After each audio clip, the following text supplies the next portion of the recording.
1781 के 3 अप्रैल के दिन उत्तर भारत में अयोध्या के निकट स्थित छपिया गांव में प्रकट हुए। उन्होंने बाल घनश्याम के रूप में अनेक दिव्य लीलाओं से सभर अपने बचपन का कुछ समय छपिया में बिताया और कुछ समय अयोध्या में बिताया। और एक दिन अनंत जीवों के कल्याण हेतु यात्रा करने के लिए उन्होंने रूप धारण किया नीलकंठ वर्णी का। नीलकंठ वर्णी संसार के सारे बंधनों को त्याग कर 29 जून सन 1792 की रात को अयोध्या से निकल पड़े।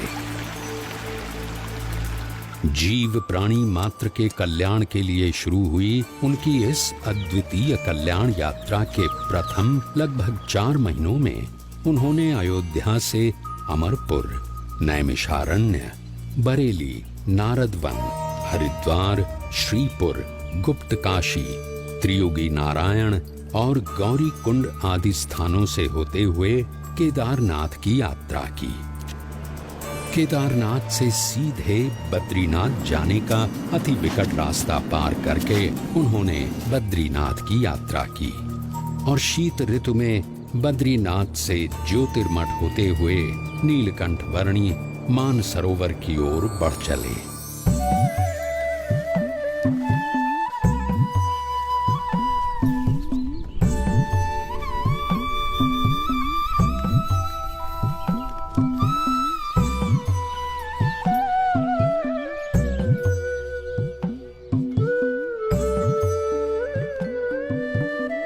सत्यं वद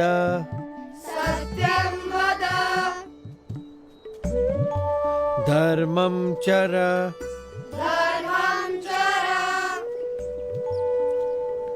सत्यान्न प्रमदितव्यम्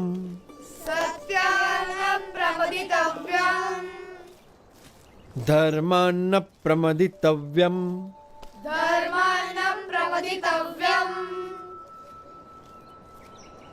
धर्म पालन, अहिंसा, सेवा, यह सब अच्छे मनुष्य जीवन के लक्षण है और इसीलिए इन सब सद्गुणों को अपनाते हुए परोपकारी जीवन जीना चाहिए। उसी में मनुष्य जीवन की सार्थकता है।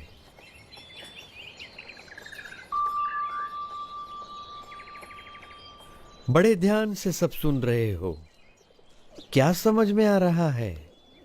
कुछ प्रश्न हो तो जरूर पूछना, झिझकना मत। निस्वार्थ सेवा भावना और सदाचार में कोई बुराई नहीं है, पर केवल सत्वगुणी प्रवृत्तियों से ही जिया गया जीवन परम कल्याण के लिए पर्याप्त है। जन्म से लेकर मृत्यु तक यदि केवल इन सब में ही जीवन व्यतीत हो तो स्वयं का कल्याण कैसे होगा?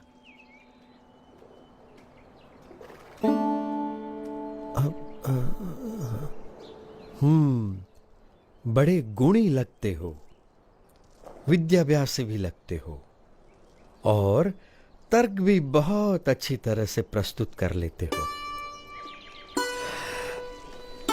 तो आप ही बताओ, आपका क्या विचार है? मनुष्य को कैसा जीवन जीना चाहिए? ऐसा जीवन जो उस उच्चतम विद्या को पाने के लिए जिया गया हो, जिसे जानने के बाद और कुछ भी जानना बाकी न रह जाए।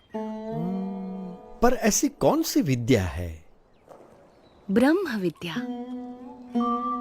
जिससे अपने अहंकार, स्वभाव, अज्ञान, इंद्रियों एवं अंतःकरण की गुलामी, हर प्रकार के दुख, सारे बंधन, जन्म मरण के चक्कर, इन सब से मुक्ति पाकर आत्यंतिक कल्याण प्राप्त होता है।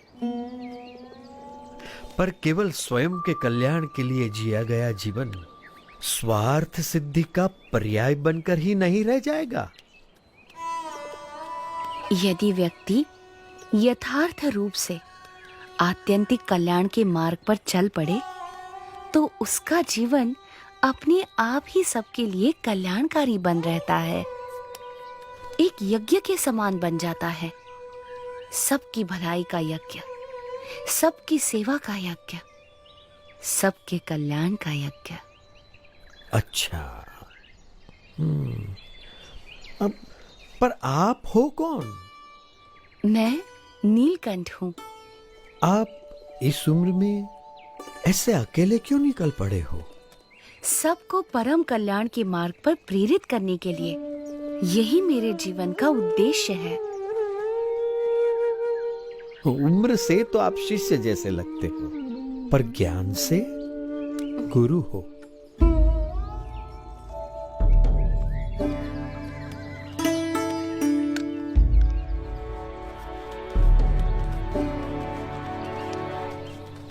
प्रणाम।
जन्म मनुष्य का दुर्लभ जानी, जो जन मुक्ति चाहवे।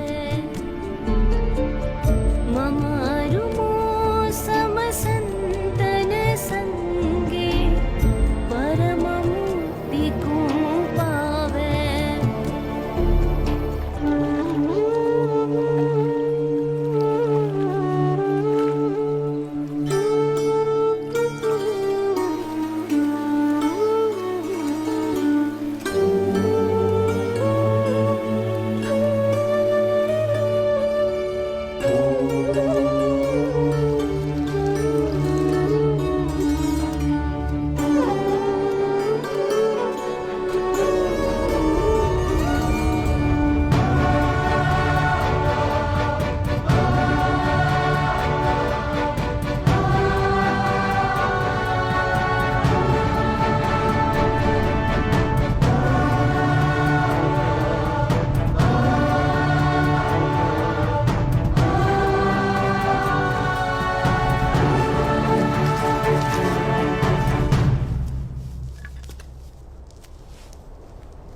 मानसरोवर जाते हुए रास्ते में नीलकंठ वर्णी पुण्यवंत तपोभूमि बद्रीवन में आए।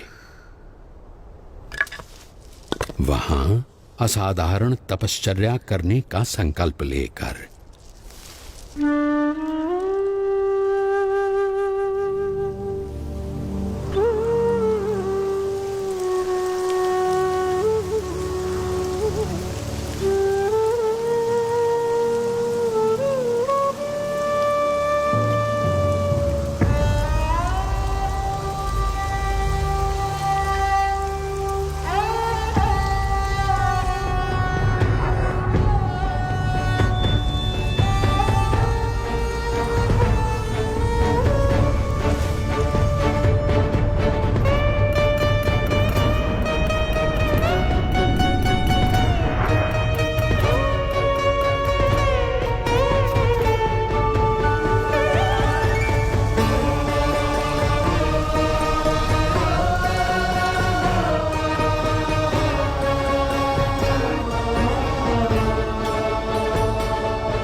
बद्री वन में अविरत 3 मास तक असाधारण तपश्चर्या करने के बाद भी नीलकंठ वर्णी और ऊपर मानसरोवर जाने के लिए उत्सुक थे और निश्चिंत थे।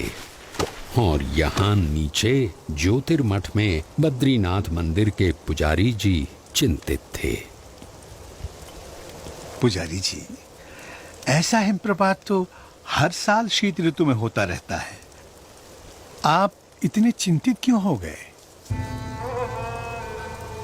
क्योंकि इस साल शीत ऋतु में एक नन्हा बालक मानसरोवर की ओर चल पड़ा है। हमें यहाँ इतनी संरक्षित जगह पर रहते हुए भी चिंता हो जाती है, तो उसे वहां कितनी चिंता होती होगी, कितना डर गया होगा वो। जिस भूमि पर शीत ऋतु में खड़ा रहना ही मुश्किल है, वहां अपनी यात्रा कैसे करता होगा वो। बर्फ के वीरान रेगिस्तान में केवल 11 साल का मासूम अकेला।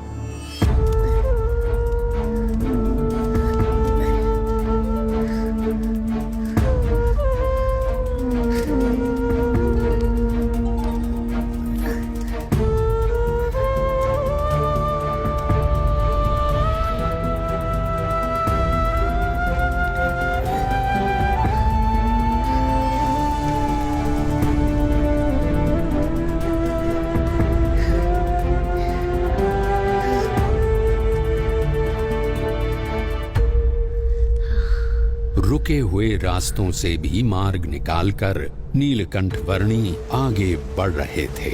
जहां ठंड से लड़ते लड़ते सूरज की किरणें भी हार जाती थीं, वैसे बर्फ के रेगिस्तान में सूरज से भी अधिक देदीप्यमान रहते हुए